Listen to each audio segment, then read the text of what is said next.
Dashia D. And it's JStan. And welcome back to the In Retrospect podcast, where we look beyond the surface to find understanding. Bring you laughs, knowledge, and culture. So sit back, relax, and enjoy the convo. So today we have two lovely guests with us. First, Shatika McCullough, who is an art director, designer, visual artist in Chicago by way of Charleston. And then we have Carlton Holland, who works in education. He's a mentor and a creative as well, who's in Charleston by way of Sumter, South Carolina. All right. Jesse, you look like you had something to say. No, you did it beautifully. That was beautiful. All right. So is anybody else on Clubhouse currently? No. Nah, I can't say that. I'm sorry, right. Daisha. I didn't send the invite, but like I told you, Clubhouse I'm working on it. So here's the thing. Last year I joined Clubhouse. It was a pandemic, couldn't really do very much, and so I just wanted to entertain it, just to see what it was about. When I first joined, it was fun, and then it quickly turned into a headache so on Clubhouse, you have what's called a hallway that has different rooms there. And the rooms, you decide whether or not you go into them. It's depending on the title of those rooms. But the hallway depends on who you follow. The majority of the people that I follow are Black. It just is that way. Now, on my hallway, every time I went there, it was a bunch of rooms about Black women need to embrace their femininity. Black men, y'all are trash. Black women, embrace who you are. Black men, be alpha. It was a lot of... I'm not trash. I'm not trash, but I understand. But seriously, and then at first I would go into them to see, okay, maybe there's some healthy debate. No. Of course not. I mean, listen, they were getting there and choose violence every time. I mean, there was one room last week that was called Black Women Are Parasites. Damn. Right? Yeah, that's cutting deep. Yeah. And I tried to go into one of the rooms and it was called Black Men, Women Don't Care About Our Mental Health. So here I am, I'm a person that works in mental health. And I'm like, well, let me go in here and show him that truly we care about your mental health. This man did not want to hear anything that came from my mouth. Instead, he wanted to just go off, basically, about his own experiences. So all that to say, I wanted us to talk about why is there so much tension between Black men and women, specifically millennials, but why is there so much tension? Where does that stem from, do you think? Start off. I think there's a lot of animosity because I feel as if though this generation, everybody is a lot more for self. Whereas back then you'd have people go out of their way to help each other. But over the years, it just seems like, I feel like, the capitalism has grown a lot. Everybody has to have their own thing going on.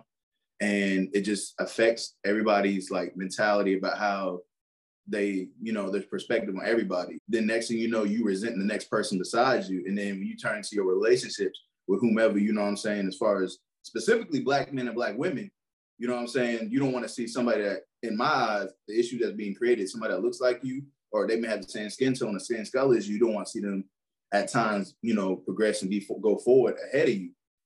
They may feel as if though they're inferior in some form of fashion from the other sex. And the reason being is because they may feel as if though they're not getting the same opportunities in some arenas. I think we can also not bring up the fact that society, mostly white supremacy has a lot to do with it too.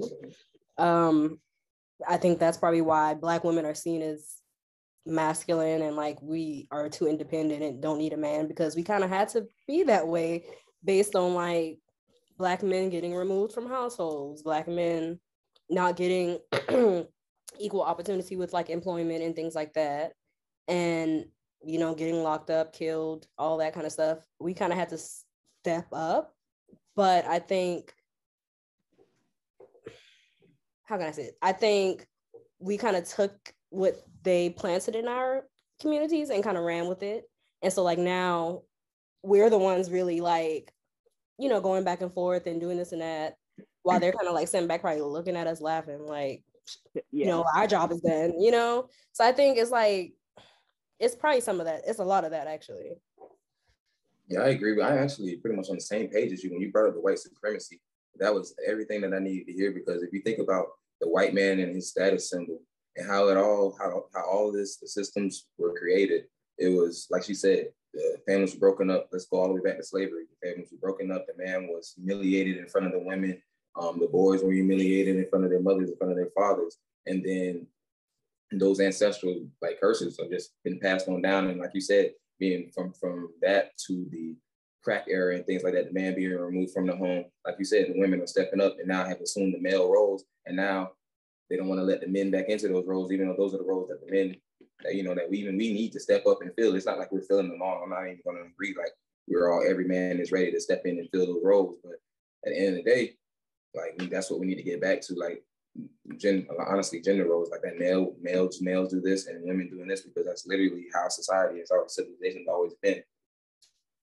Yeah, so I mean, are men being too harsh or are women being too sensitive? I don't think it's either. I think we're confused. Yeah. We're confused. That's ain't like word. We're confused. I mean, I think so. Okay, I'm not gonna lie. Sometimes men do be a little harsh, but like, right. You know, well, hold on now. What do you mean by harsh? Now, I just need to understand. Because like you have to understand, like sometimes like where we're coming from as like, okay, I can only speak for me because I don't like to speak for everybody. But like I know even with me, sometimes in like my relationships, I do kind of come off a little masculine, and it's something that I'm working on. But it's like, how do you expect me to release my life to you when I've been running my life for 26 years? Like, it's hard. It's just very hard. But that doesn't mean that we're living it right or running it right. That's at the end of the day. Can we just pause 1 second? Can we unpack what does that mean for a woman to be masculine? What does that mean? I need to understand, because I keep seeing it and no one is explaining it to me. And it irritates my soul. So please, please explain it to me. Pantsuits. What? He said pantsuits. Pantsuits. So she works a 9 to 5. I'm just joking, man. I'm just joking. It was a joke. It was a little jokey joke. It wasn't nothing. I know. But I'm saying, like, what does that mean? All right. So, I mean, I think every man's like definition of a woman being too masculine for them is like a little bit individualized. But let's just think of it like this. And at night, we're sleeping, me and my spouse, me and my partner, we're together, we're sleeping. I'm not expecting my wife, my girlfriend, my partner to get up and go grab the gun if somebody breaks in the house. You know what I'm saying? And she's doing that, baby, being too masculine, that's too much. That's the man role. That's another man's role, that protection and things. But not to say that she shouldn't get up and be able to defend. Not saying that she shouldn't defend, but like, that's pretty harsh. Like, that's definitely the man's role in that protective vibe. So what does that look like day to day? Sorry, what does that look like day to day? Because that kind of scenario, hopefully that wouldn't be happening weekly. So I guess the day to day, yeah, I mean, yeah, you know, I would hope not. Like that, yeah. Depending on where you live in, I mean, hey, you never know. But right. Boom. Yeah. So I mean, I guess the day to day outlook on that would be more of, in years past, you would have a lot of men be the breadwinners of the family in the sense that they would make the most money. And like, you know, years past with like, you know what I'm saying, men bringing home most of the money, having the higher salary or whatnot. But now there's been a shift within the last, what you want to say, 5 to 10 years, where now it's, you know, predominantly women that are making more than men nowadays. So what happens with that, the dynamic is thrown off in a sense in most households. And it's hard for a lot of men to accept that. But when you say the day-to-day masculinity, it's hard for them to accept it. But at the same time, it's like no grown man wants to hear a woman say, hey, yo, go in that kitchen, make me a sandwich and make it nice. What woman is really saying that? Exactly. I know. Hey, listen. So what I'm saying is there's different ways you can say it without saying it like that. But what I'm getting at here is that you do have people that talk just like that and hard just like that. So when I'm saying like, are men being too harsh, but are women being too sensitive? It can be also be flipped from the other way. Are women being too harsh and are men being too sensitive? May be the question. But then, yeah, don't do that, Dashia. I'm not playing victim. I'm just trying to give you both sides. Because what happens is it'll be like, oh, you need to have tougher skin for the man. You need to do this. You should be showing no emotion. You need to take what I'm telling you and make it happen. Yeah, so then it's just like, dang, so I can't feel.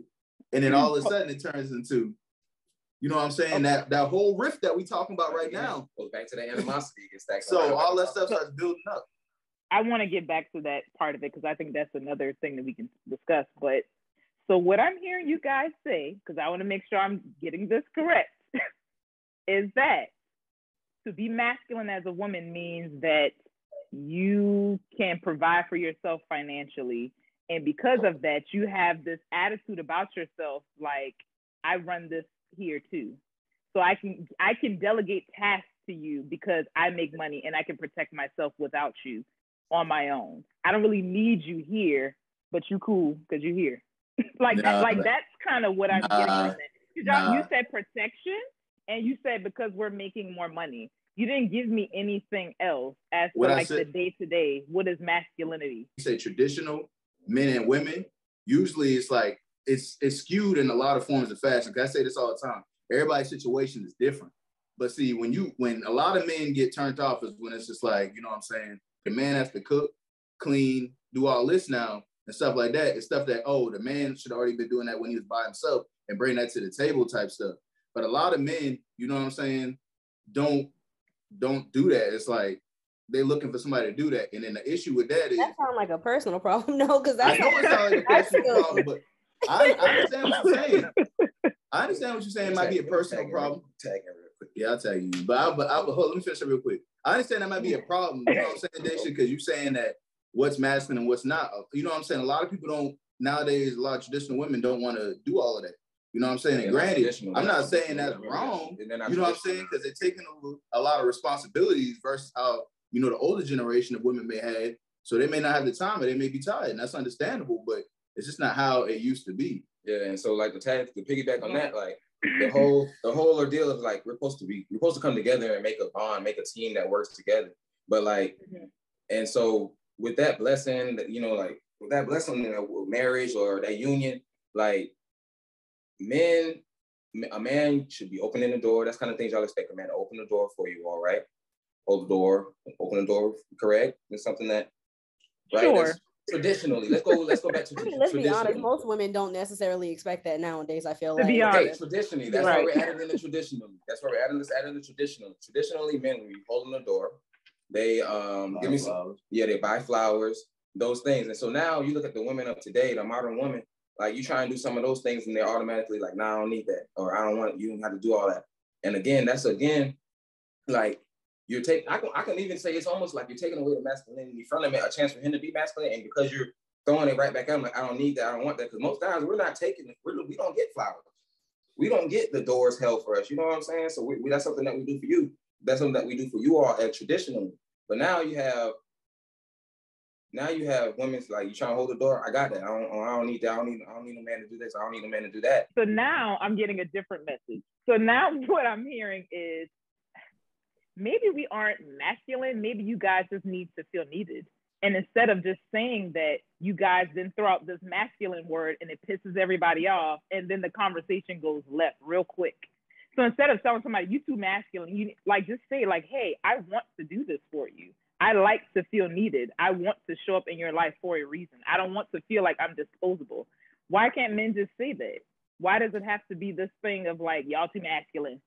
Because then y'all drag that man down as the soft guy or the tender-hearted one. In today's society, that's the guy that gets dragged down. I mean, I will say that I usually don't have that issue. I mean, you know what I'm saying? A lot, leaders lead and followers follow. I mean, most of the time, from my past experiences, when you show that you can lead, everything usually falls in line in some form or fashion. Everybody's, aspect and, outlook on everything is different. And I know what we also are trying to hit on is like, a lot of people say chivalry is dead, and it's not really dead. It's just that a lot of people aren't allowing for that to take place in their lives. Can I answer? Yes, go ahead. I think I get that, but like, let's not act like men are being like chivalrous to all women. Like, you pick and choose who you want to be chivalrous to. And I think also going back to like what you were saying, like times have changed. I think it's on both of us to adapt. I think Black women and Black men haven't adapted, but I think Black men still have this expectation of like women being a certain way, but like this is a different day and age. Like, we can work now. We don't have to have a man to represent us in public, and like, like how society was back then, like we couldn't even vote and stuff like that. I think we have to understand that and realize like, okay, women can do more now. but that doesn't mean that you're not needed. I do think, I will say, Black women do sometimes need to be able to say, hey, can you do this for me? Can you do that? You know, and let men feel a little bit more needed. But it's like, it's a little unrealistic to expect Black women to just be sitting at home being housewife and cooking and cleaning and stuff, when like in this economy you can't even live like that, honestly, most times. Like, I just think it's a little unrealistic. And then also back to the chivalry thing, y'all aren't out here buying flowers and taking girls on these expensive dates. And not Right. all of them. Now y'all know. Hey, I'm just saying. Are you? It's still out there. Who? I do that. Oh, I do that. They should. Every should girl that. that you are, like, you meet, that you're talking to, you My dates take. be fine. I know my dates be fine. You said every day. You said every date. Like every day that I go My on. dates Yeah, be fine. it's top 10. You're being gentleman to every woman that you encounter. Literally. I don't have to be attracted I to hold a door. I don't have to be attracted to a woman to be a gentleman. I respect womanhood. Like word, I don't have to. You Yeah. gotta I realize think it's not all men. right. And I was going to say, I think that that's great that you guys are like that with the people that you, I don't want to say entertain, but the people that you date. A lot of guys are not like that. A lot of guys do not show respect to people they are not attracted to or would sleep with, perhaps. I wanted to go to something that I think JStan said it. You said something about leading.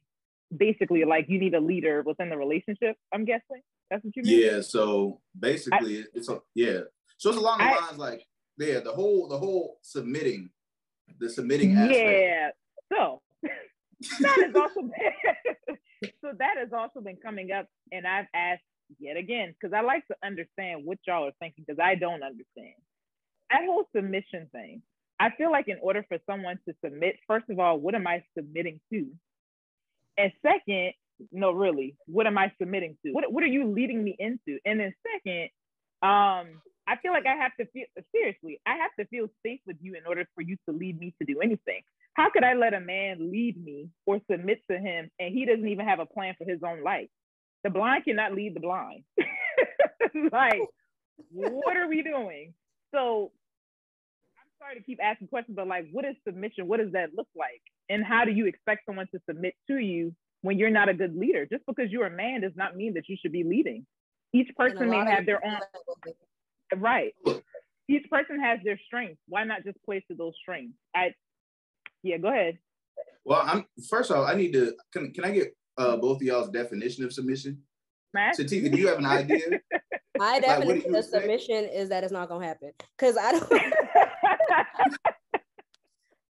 don't feel like nobody should be submitting to nobody. I feel like it should be a partnership. Hello. I feel like you come So we just throwing God out of the window though? So we throwing God out of the window? Because I'm talking about between two people. I'm not talking about anything divine, anything. But I mean, that comes from him. That's ordained by God. Marriage is ordained by God, and that's where it's talk about submission. So now we throwing God out the window.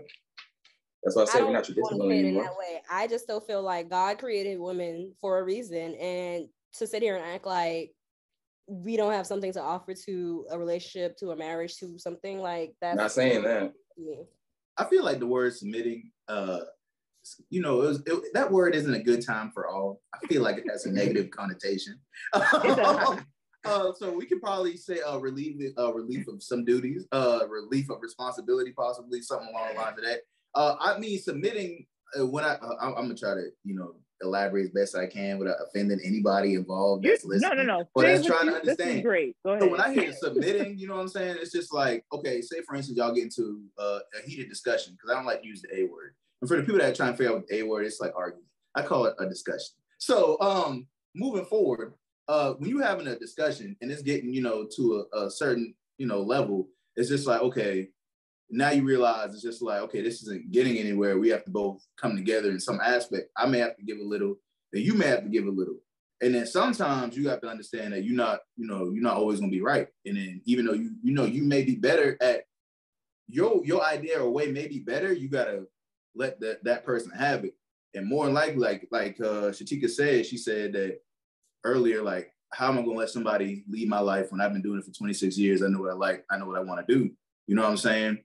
But, if you were with somebody in a sense, hypothetically, you know what I'm saying, they're trying to tell you where they're coming from, you tell them where they're coming from, and y'all both got the same end goal in mind, it's just like, okay, well, if you trust that person, and you believe in that person, you be like, all right, cool. You're not gonna break down that easy. Don't get me wrong, but you're gonna be like, okay, I see what you're saying. I'll go with it. That sounds like compromise. That's what I'm saying. Sounds like compromise. But it is submission. Because it's an issue bowing down to what you wanted and saying, okay, we're going to move along. It is submission. It's like, okay, I'm going to go ahead and so compromise is probably the better word that people should be from either side. People should probably be using. But I expect that from my man too, though. I will say exactly. That's why I say either side. It's kind of crazy now because the issue that's happening is a lot of men are having an issue being a protector because the whole issue that arises is it's just like, I'm trying to be the protector, but I don't feel like you all the way trust me if something happens because I got this plan about how things need to go, but you're not all the way in. So it's like when we say submission and compromise, I feel like the two kind of go hand in hand, but I don't like to use the word submitting a lot, but I feel like, you know what I'm saying? That's the issue that a lot of Black men and Black women are facing. Use the essence. A lot of men just use the essence submission and sex. That's really what a lot of men have confused. Like they just think sexually, thinking with their dick, and then they think that's just a submission. So I think a lot of that also comes from like being overly sexualized, hypersexuality and things like that on TV and pornography and everything like that. And they think that's what it's supposed to be. But like you said, that something you're going to be comfortable with them, you're going to feel safe. Like those kind of things come along. Like there's a lot of confusion on the word submission just in general. Yeah, and another thing that I feel like the real thing that's really holding back everything is that the community is lacking the respect, for one another. And that's really where a lot of animosity is, coming from. Because I mean, if you respect womanhood and you respect manhood, there shouldn't be this deep disdain for each other that, is really going around, like you said. One thing that sorry. I was just going to say one thing that I didn't really get to answer the first question. To add on, because I agree with everything y'all already said. I feel like a lot of that too is some unresolved trauma. A lot of us have daddy issues. A lot of us have mommy issues that we have not addressed. And then when you don't address those things, and then those things are triggered within your romantic relationships, if you're dating, Black men and women, you become angry and bitter and upset. And so then when you see other Black men or women and they're saying something negative about you, then you're going to go off. And you're not going to try to have productive conversations to figure out a solution. That's all I wanted to add from the first thing. But you can go ahead, Shatika. No, I will say also, just to kind of touch on that, like in the social media stuff, I think we also have to realize that like social media is like a cesspool of like the worst people. We like honestly, like just being honest, because like I'm not gonna lie, I started feeling some type of way about Black men because of like seeing like, oh, I want something exotic and dark-skinned women ugly and da-da-da-da. But like in my day-to-day, I don't really hear that, Yeah, it's not reality. Yeah, these people get on here and troll. So it's like you can't really take social media to heart sometimes because it's like it's not really all the day-to-day. But I also wanted to like, oh Lord, what was I gonna say? Something about white women. He said something about white women, and you were like, ooh, I don't know if that helps. Oh yeah, that's another thing. So like y'all were saying that Black women don't trust like Black men, and I think a lot of that also stems from the fact that like we get publicly humiliated a lot. And this has been going on for years. Like we've always been seen as like the lesser or like the least attractive like race of woman. Like we're just like, oh, settle for this Black woman, but like if you want something better, when you get on, go get your white woman. And like I think that plays a part in it, because it's like, can we really like trust y'all when like at the drop of a hat, like you get something better, like the preference, lighter skinned women or white women or foreign women or whatever, like they're always placed on a pedestal above us, even though I think. Can I get you to just change your perspective then? Can I ask you to change your perspective? And this is just Black women in general. Because of the fact that Black people originate in just about every continent of this planet, I feel like because they've taught us that, they almost in a sense taught us like Egypt isn't a part of Africa. And they don't teach you about the Aborigines down in Australia. And you don't know about the monks and those and the Tibetans and things like that are hitting up in the mountains and the jungles of Vietnam and India and things like that. And when you realize those things, like El Salvador, those people are Black they look like all of us. But we get out of the notion of, they're foreign, now the white women, I agree with you. Leave them out the picture. Leave them out the picture, okay? But I don't. But if you're talking about you want a black woman, they're hating on each other, but we're all like literally all black people. Like, you get what I'm saying? Like that woman from El Salvador, she's melanated. That woman from beyond Bahamas, she's melanated. She's from Fiji Islands, she's melanated. She's from South Africa, she's from Morocco, whatever. Like that model. Blackness. Huh? I was thinking on like literally like colorism. Or, yeah, like okay, it's okay I feel that, but I think black. that's also where like, but it's also because we've been taught division. Like they taught us that, oh, this place isn't black. They whiting out walls and artifacts and things like that. Done our history, like completely tore up our history. I'm referring literally to like when black men say like, oh, I want this Latina. Like, look at rap music in general. When you look at rap videos, all you see is light-skinned women, non-black women. I'm not speaking on black women. I have nothing against other black women in the diaspora. I'm speaking solely on non-black women who are put on this pedestal because they just embody everything that black women have, like curves, big lips, nose features, but like they're seen as better because they're not black. I feel like you can, if you change your perspective, if our black women change their perspective a little bit and consider the majority black women of melanated people, and then think about that small percentage, it'll be a little bit easier on you saying, okay, well, he's with an exotic looking woman, but she's still black. I'm gonna agree to disagree on that one because I feel like it's honestly like a little bit of a slap in the face to what we're saying as black women. Like, you're taking away all of the like colorism, everything that comes with that. I've never ever had an issue with another woman. I don't think black women ever have issues with like other women. What we don't like is literally the fact that anytime something comes up about another like non-black woman or anything else, like black women are thrown in there because black women don't do this, and because black women are this way, I'm gonna go give me this instead.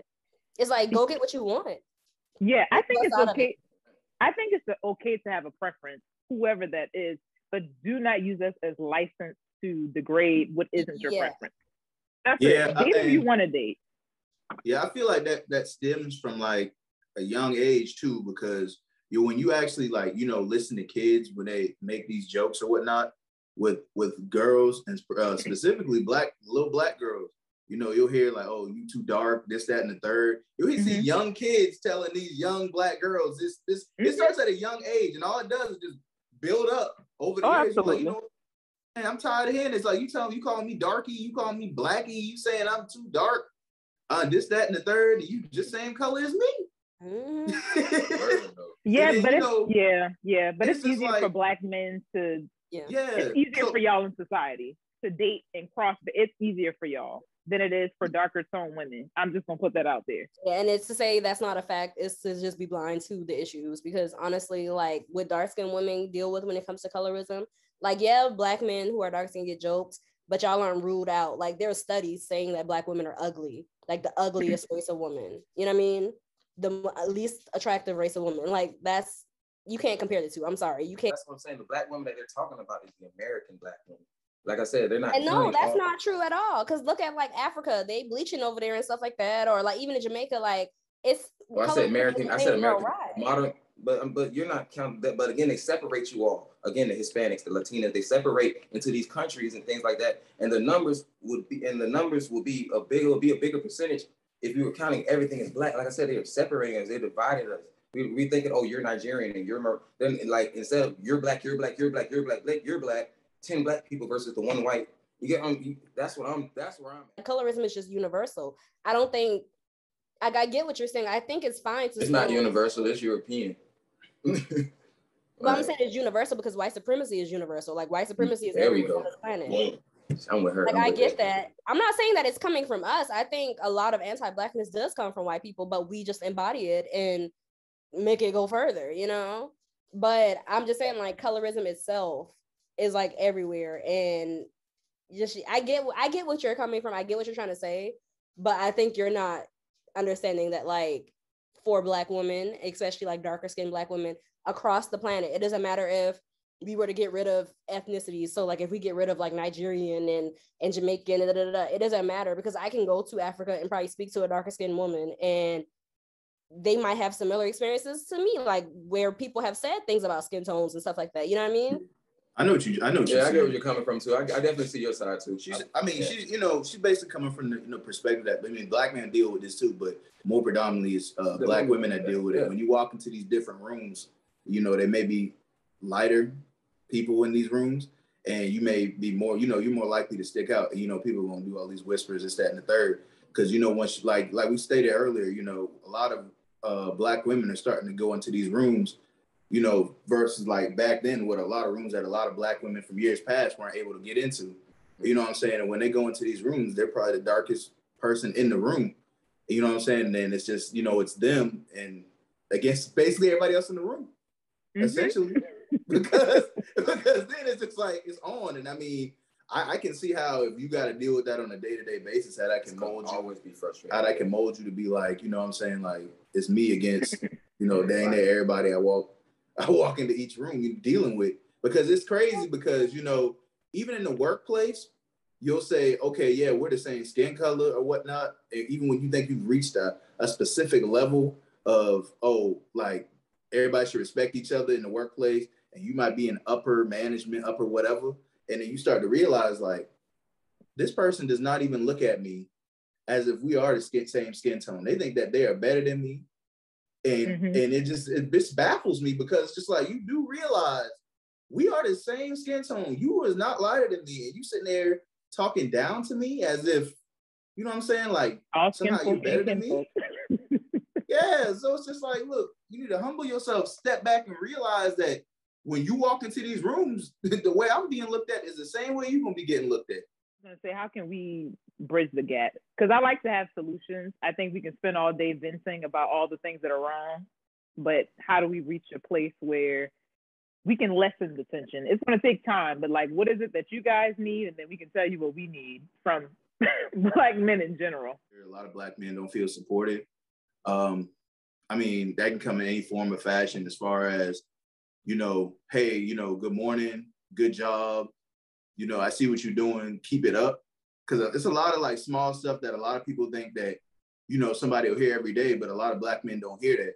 They go put these hours in, or they go and do like stuff for the community, and nobody ever really knows or really tells them that they're doing a good job. But when you actually look at a lot of people that are in the community, and specifically black men, a lot of them, they deal with a lot of inner battles that a lot of people don't know about. And granted, not to say that black women don't deal with these inner battles, but it's just like the black man, in my opinion, has to be really hardened to a lot of craziness. And black women do too. Don't get me wrong. I'm not discrediting that, but it's just that, you know what I'm saying? A black woman are more likely to get a good morning from somebody, or somebody gonna hold the door for them or something.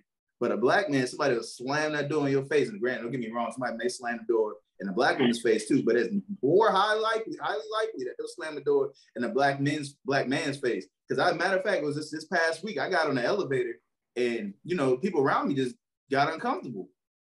Because I'm a black man, I'm darker. So, until you speak, it's like a lot of people really feel uncomfortable around you. And it's really crazy because it's like, you don't know me. It's like, you know what I'm saying? And I'm in my uniform for my job. So it's just like, why do I feel this tension? Like you are uneasy around me. You know what I'm saying? So it's like words of encouragement is probably like my biggest thing. You know what I'm saying? Because a lot of black women do not give black men words of encouragement. You see them on these jobs and they'll even talk down to the black men. They'll talk different to a black man versus how they'll talk to a white man. You'll sit there and just look like what's going on? Like, why are you conditioned to talk like that? You know what I'm saying? Like you should at least be cordial to everybody that you speak with in the workplace to have some type of respect. Can I just pause and say, like, it is levels to that, because like I've encountered that before where like even with black women where like they talk to me differently than they talk to other people like who aren't black, or even like lighter skinned black women or something like that. I think it's like the closer you are to blackness, sometimes people get more threatened. If that makes sense. Yes. That's exactly what I definitely get that. And it's just like, it's like you're paying for something that you did not do. And then it's on top of that, it's just like, where is this stemming from? Like, you do not know me. Like, why are you feeling uneasy around me? Like, all I've done was stand here. I have not spoken to you. And then when you speak and they realize that, oh, you have some type of sense. But yes, I do want to put a disclaimer. Sense is not common to everybody. So everybody does not have common sense. But you know what I'm saying? If you can speak cordial, respect people, And you know, like once you say certain words to certain people, they already know that you know what's going on. You can read the room. And it's sad that, you know, that people have to speak. Like Black people in general have to speak in order for people to actually realize that. You have to prove yourself. But I feel like as far as like the Black man, you know, it's like, oh, we're, you know, threat number one. If you would jump on an elevator with a bunch of other people, it's like, oh, dang, like, all right, everybody looks great. Don't nobody say nothing. Hold your breath. Something might pop off. It's like, dang, all that. All right, well, I said my two cents. So you need affirmation. I need words of affirmation. Yeah. And you know what I'm saying?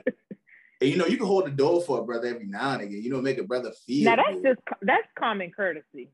That's not even a gender thing. Oh, I know. Well, I'll jump in and I'll say, oh, sorry. Oh, no, you go ahead. Shatika got it. I'll say, I think communication, and I think like not just like communicating to like have an answer ready, like when someone is, you know, finished speaking. I think like actually hearing them out and like kind of empathizing, because I feel like sometimes, like even I know with me, like when I'm having a conversation about like something, and like, you know, sometimes I feel like Black women and Black men do like the oppression Olympics thing, like, oh, I have it worse because blah blah blah, and it's like, no, I have it worse because da da da. It's like y'all both got it worse. We live in like a white society. Like we both, like at the end of the day, we both getting killed. We both dealing with the same stuff. Like, of course, like I said, it's layers to everything, but I think we need to understand that like we're both in the same boat. And I think when we kind of like get to that point of understanding, then maybe it'll get a little easier to like actually work out the stuff in our communities. Yeah. But we really don't want to hear each other at this point. I feel like we just kind of like want to speak over each other and just kind of like get our voices heard. But kind of like what was said earlier, like I feel like, well, also, yeah, okay, so I feel like, say what's on your mind. Say what's on your mind. You speak like, that. I do think, okay, Black women, we do sometimes need to like release the reins a little bit, and sometimes not have such an attitude when it comes to Black men, because we do sometimes like just come off very like, I don't want to hear it, get on my face, I can do by myself. We do have that like mentality sometimes, but I think Black men also, you guys need to learn how to communicate a little bit better, because like everything you were saying earlier, like words of affirmations and stuff like that, like that's your love language. Speak. Like you have to tell us also, because we are human, we can't read minds. I think like I've run into that a lot where it's like, well, this is what I need from you. And I'm like, well, you didn't say that. So how would I know that? You know? So I think it's just better communication all around. Awesome. Agree. Communication. All right, so I have a question. I guess this is my type of question. Okay. Where does this come from? You should know, where does this thing come from, women, where they're like, well, you should know what's going on with me. Like the whole, like we should be psychic and know what's going on too, though, because like, I understand, but like, where does that come from? Because then it's like, you're asking us to communicate, but I mean, men aren't the greatest in communication for many different reasons, but like, where does that come from? When we should know how y'all feel, but it's not the same thing, vice versa. I'm just asking. I think Dashia hit on it earlier though, when she was saying that, you know, a lot of people suffer from a lot of traumas that haven't been resolved. Mm-hmm. So it's just like at one point or another, that communication may have actually been great. And then somebody came along and wrecked the whole, you know what I'm saying, the whole infrastructure. So now it's just like, well, I don't feel like talking no more. I don't feel like talking to nobody. Don't ask me how I feel. And then it's just like, okay, when you're trying to get up out of that mindset, it's just like you're liable to fall back into those old habits of, yeah, I don't feel like talking. Don't ask me nothing right now. I need my space. You need to see that I need my space. And then it just falls into that too. But I feel like Dashia can elaborate on that a little bit more. Yeah, I was going to say, some people are very avoidant. You know, they don't like conflict. They don't know how to communicate their feelings. And that goes back to safety. If you don't feel emotionally safe with someone, why would you want to let your guard down? Why would you want to bear it all and let them know all of your traumas and what you need from them? You get scared. You don't know what to say or how to communicate that. So you only know what you know, right? So like if you're an avoidant person, you don't know how to communicate, you don't know how to express yourself, you have nothing to give. And then you're met with a person who's like, okay, talk. And you don't know how to do that. And so then y'all are both just frustrated. I'm not going to go into detail about it because we'll have an episode on it, but please, if you don't know your attachment style, please go take a quiz. I'll put it in the description box. Go take a quiz on your attachment style. In short, attachment styles are something it's something that's formed in infancy based on parenting. So there's anxious attachment, there's avoidant attachment, and then there's disorganized. And disorganized is a combination of anxious and avoidant, and then secure. Most people are not secure. I'm gonna just say that right now. I'm just gonna say that right now. And what happens is, if you're an anxious attachment, you tend to end up with avoidant attachment, and y'all have this push-pull relationship because y'all feed into the things that each other want. It's a whole thing. Like I said, we'll have an episode on that. Yeah. But in short, if you don't know how to communicate, you haven't been taught how to, then you won't know how to in a relationship. I mean, that's just what it is. Yeah, that's true. To like further answer your question, I think women sometimes we do expect men to read our minds a little bit. We drop hints and we feel like the hints are just like a slap in the face. But y'all like don't get it. This is what I realized. Like even just like, you know, through dating, through just like family members dealing with men in general, like men and women think so differently. And I think once we like realize that and like actually say, you know what, we're different people, we're different genders, like we don't think the same. I think that'll make things a lot easier. But like we definitely expect y'all to kind of get the hints that like we be putting out. Like we like think that like it's loud and clear. But I speak for all the men in the room. We suck with hints. The guys really do not do that. That's why I'm kind of asking that question, just because y'all asking us to communicate how we're feeling. But that's again like if we're not getting the hints, when do y'all say, okay, he's not getting it and speak up? I will say this though, some women do get better hints than others. Agree. Because you got some that be look at you like this. I don't know what that means. I don't know. I don't know what that means. Please say something. You know what I'm saying? And you have some women that'll actually say like certain things. You be like, oh, all right, I understand what you need or what you want at this, at this junction. But you looking at me like this. I don't know what you want. Yeah, but it also goes back to the person has to know how to communicate. I mean, I'm in therapy and I am a therapist. So I have dropped that whole dropping hints. I tend to be very direct. Hey, I feel this way because of this. I'm just saying, I feel this way because of this. And I tend to be very avoidant people. So even if I am communicating very clearly what my needs are, I am met with silence. Or man, I just need time. So that's what I'm saying. Like both parties have to know how to communicate for it to work. I cannot parent you. You cannot parent me. But Carlton, you never answered the question of like, what do you need from Black women? I don't think it's anything what I need from women. I low-key just want culture. Like I want something that's just Black. Like that's just Black. Like I don't like we celebrate these holidays. We get married this way. Our hair is this way. We wear these things. Like eat this on this day. Like I just want culture. And so I guess I guess it's really more so about finding somebody that knows themselves and that knows who we are as a people. Like because that's really all I want. I want to be doing something that's like, okay, this is definitely Black. And if somebody tries to imitate it, they're gonna look at it like, nah, either you can only imitate it if you're Black. That's the best way. Because it's not because we as a people aren't very unified. We're divided in so many different ways, so many different communities. But I'm just saying, like, I have dreadlocks. So, like, if my wife, my partner, the fresh retwist. Nah, it ain't too fresh. Actually. It ain't too fresh. Actually, like 2 weeks.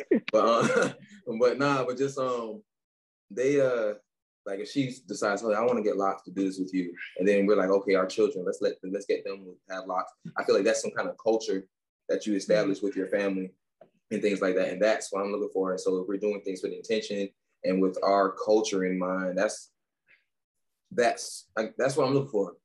Like, okay.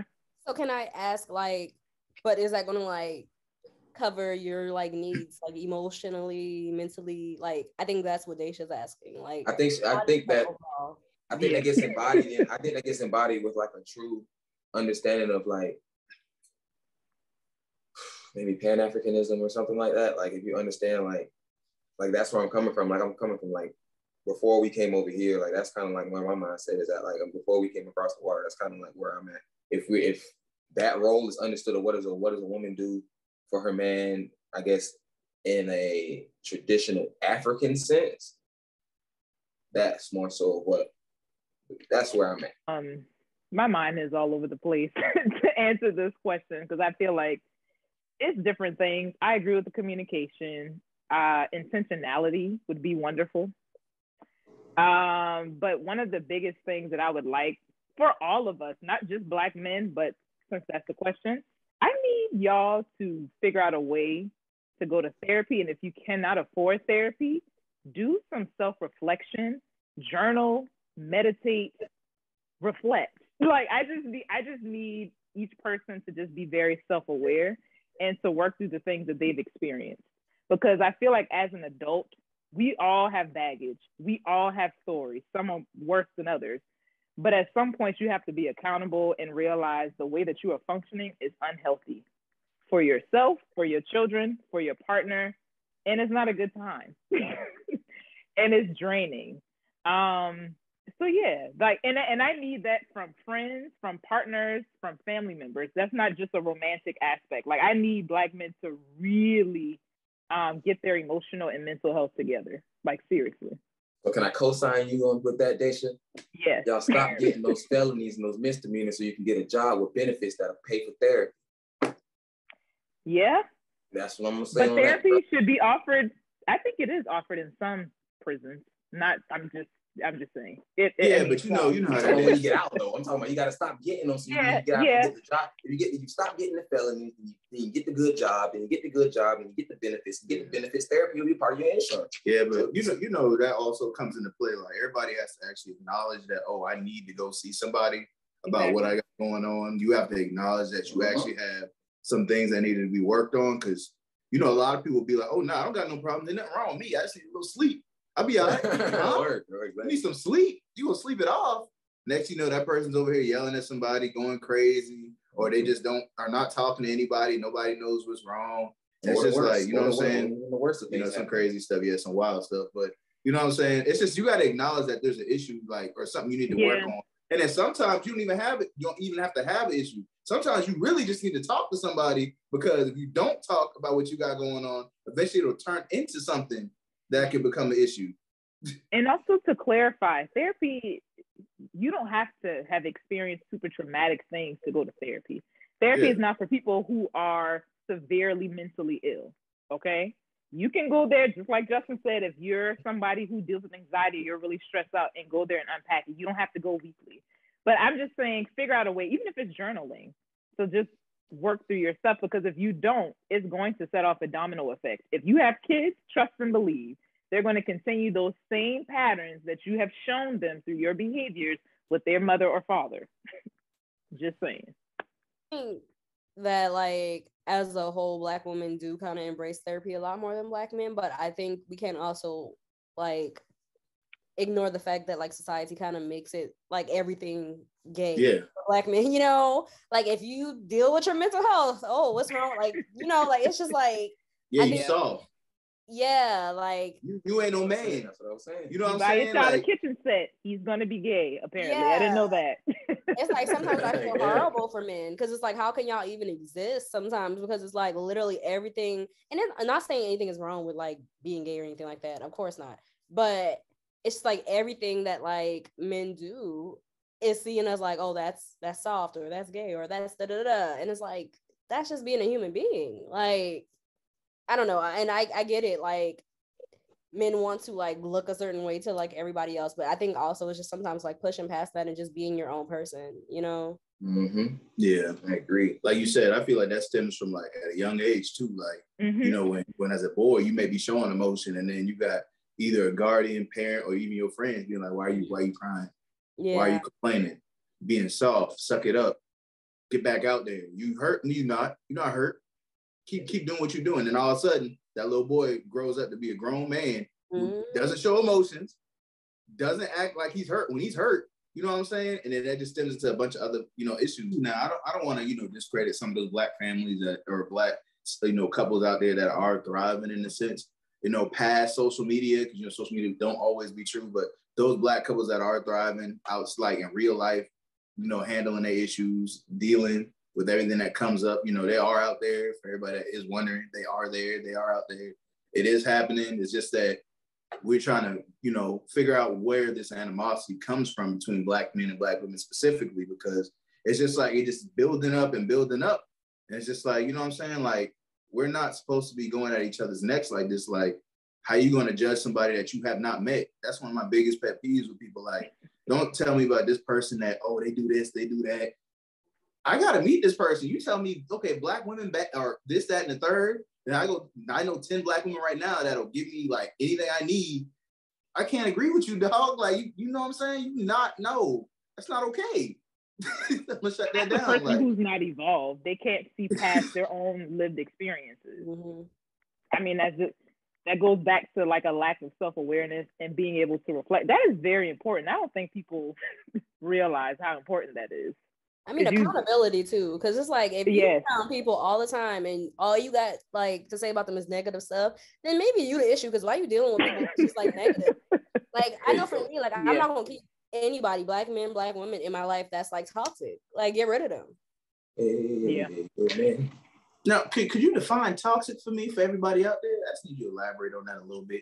You say like negative vibes. They do things like you can tell they don't care about you. They like have no like. It's no give and take. It's just like they only take and take and take, or like it's just like if you only have negative things to say about this person, then most likely they're probably toxic. If it's draining you, it's toxic.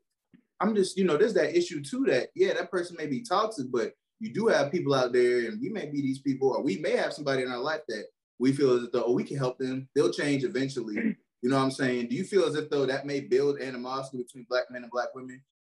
So like, okay, like for me, I'm one of those people, like I'm very much so like a healer. I be wanting to heal everybody. But it's like, as I get older, I have to realize like, I can't do that. I can't.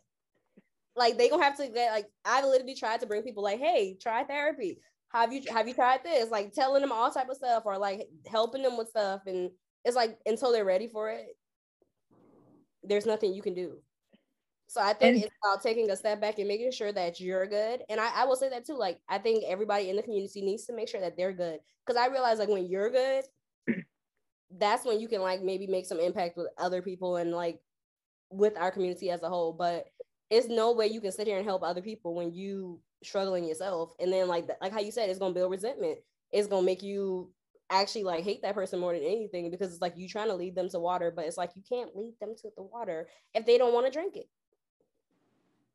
And that was honestly a part of the biggest reason why I wanted to have the conversation, because we can spend, like I said, all day long venting about what the other group does. But if we never come to the table, listen, reflect, give some solutions, then we'll never improve. And that's just, you know, what it is. Black people, heal yourselves. Woo. Well, ourselves. I said it like I was Black. Yes. Like going back to the culture thing, I wish we had more of that for ourselves here. Like you're starting to see that now with the emergence of like Juneteenth and more things happening for Kwanzaa and things like that. But I really did wish that there was like more uniformity and unity between Black people here, like just overall across the world, just so we didn't have these divides. Like we know what the divides are. Why aren't we catching them up? You know, like we know what some of them are. So that's kind of what I wish we could work on. Everybody work on it in their own way, in their own fashion, and hopefully it all comes together. Yeah, we gotta, form your own opinion. Don't be listening to other people's opinions as far as when it's just like, oh, you like Black men ain't this, Black men ain't that. And then all of a sudden there's a disclaimer. Some Black men are good. And then it's just like, that's how about you just go, you know what I'm saying? You say the men that you deal with are good. You know what I'm saying? Or the men that you deal with aren't always good. You know what I'm saying? And then the same thing when it comes to Black men dealing with Black women. Don't start thrashing Black women when your mother is Black, more 9 times out of 10. Like your mother would feel so disrespected if she heard you talking crazy. Like that's just out of line. That's one thing too. Like, it's like you gotta, like they should say, you gotta sit back and reflect. Like, don't be saying Black women ain't this, Black women ain't that. Your mother's Black. Would you say that to your mother? But some of them have mommy issues, and that's where it stems from. So exactly. It could be that too. I would say for us to hold each other accountable. So Black men hold each other accountable, Black women hold each other accountable, and then I'm always going to I'm always going to advocate for people seeking therapy of some sort, whatever that looks like for you. Traditional therapy doesn't work for everybody. So if that's journaling, meditating, hiking, whatever your zhuzh is, go for it. Thank you, Carlton and Shatika, for joining us for this conversation. I have gotten some different perspectives I didn't have before. So what? Oh no, this is good. This is good. So I have been Dashia D. And I've been JStan. Join us on Fridays now at noon. And always remember to like, comment, and subscribe.